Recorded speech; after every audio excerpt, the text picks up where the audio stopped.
दिल्ली के पास हरियाणा के गुरुग्राम के ख्वासपुर गांव में एक इमारत गिरी। हादसे में एक आदमी की मौत हो गई। इमारत के मलबे में कुछ लोगों के दबे होने की आशंका है। राहत और बचाव दल मलबे से जिंदगी बचाने में जुटे हैं। प्रशासन ने बताया कि गुरुग्राम के पटौदी रोड पर यह हादसा हुआ।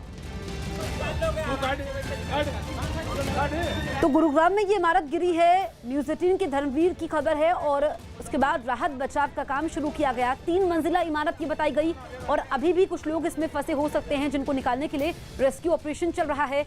बताया गया कि इसमें एक आदमी की मौत हो गई है।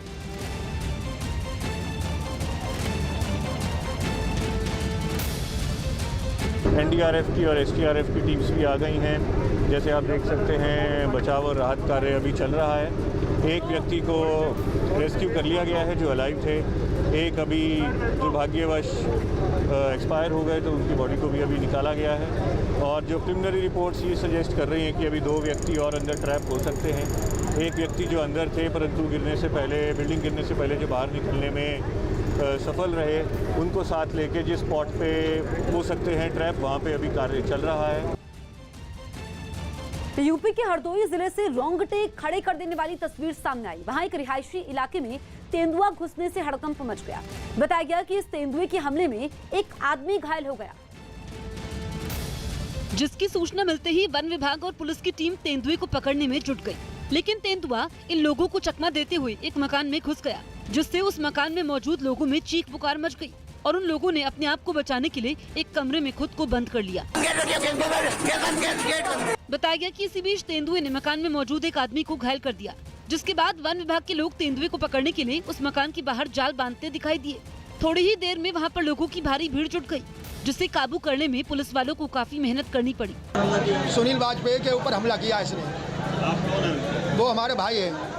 वन विभाग की टीम ने एहतियात के तौर पर आसपास के मकानों में रहने वाले लोगों को सुरक्षित जगह पर पहुंचा दिया। बताया गया कि इस तेंदुए को पकड़ने के लिए लखनऊ से विशेषज्ञों की एक टीम भी बुलाई गई।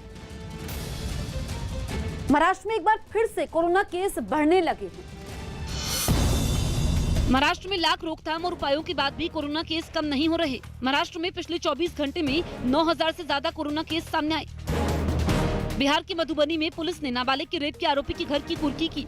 इस बीच पुलिस ने कड़ी कार्रवाई करते हुए फरार चल रहे आरोपी के घर को खुदाई करने वाली मशीन से जमींदोज कर दिया।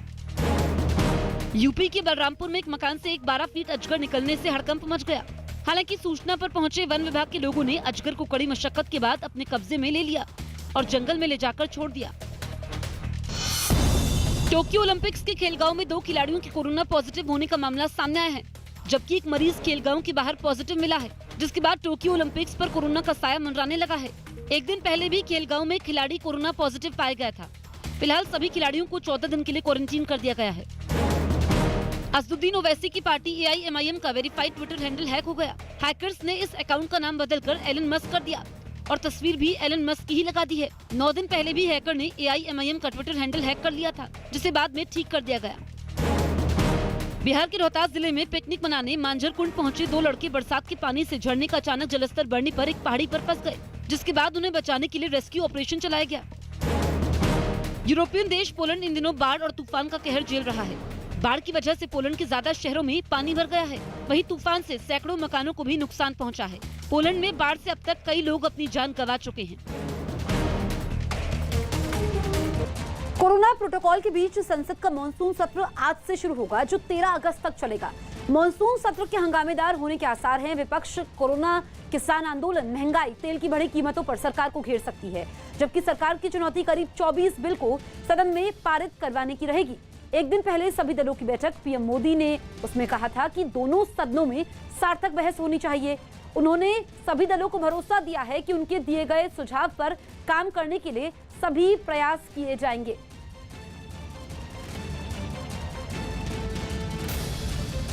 पश्चिम बंगाल के दुर्गापुर से हैरान करने वाली तस्वीर सामने आई। वहां विधाननगर इलाके की कुछ महिलाओं ने एक मकान में घुसकर खूब तोड़फोड़ की। बताया गया कि इन महिलाओं के नाम पर जाली दस्तावेजों के जरिए लोन लिया गया, जिसकी जानकारी जब इन लोगों को लगी तो उनका गुस्सा फूट पड़ा और उन्होंने इस फर्जीवाड़े की आरोपी महिला के घर पर ही धावा बोल दिया। वो महिला घर पर नहीं मिली तो इन लोगों ने उसके पति से ही मारपीट की कोशिश की। इससे भी जब हंगामा कर रही महिलाओं का मन नहीं भरा तो उन्होंने वहां खड़ी एक मोटरसाइकिल में तोड़फोड़ शुरू कर दी। आरोपी महिला के पति ने तोड़फोड़ को रोकने की कोशिश की, मगर गुस्साई महिलाओं के आगे उसकी एक नहीं चली।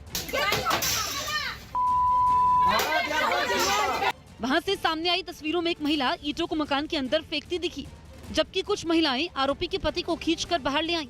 इस बीच वो इन लोगों से खुद को छोड़ने की गुहार लगाता रहा, मगर आग बबूला महिलाओं ने कोई रहम नहीं दिखाई। লোন তুলেছে কিন্তু টাকাটা আমি নিইনি, টাকাটা ও নিয়েছে। এরকম করে লোন টোন চালাচ্ছিল, সব ঠিক আছে, বাট আজ 4 মাস হলো পালিয়ে গেছে। इस पूरे हंगामे को देखकर आसपास कई लोग इकट्ठा हो गए, लेकिन किसी ने भी हंगामे को शांत करवाने की कोशिश नहीं की। असम में जब्त ड्रग्स के खिलाफ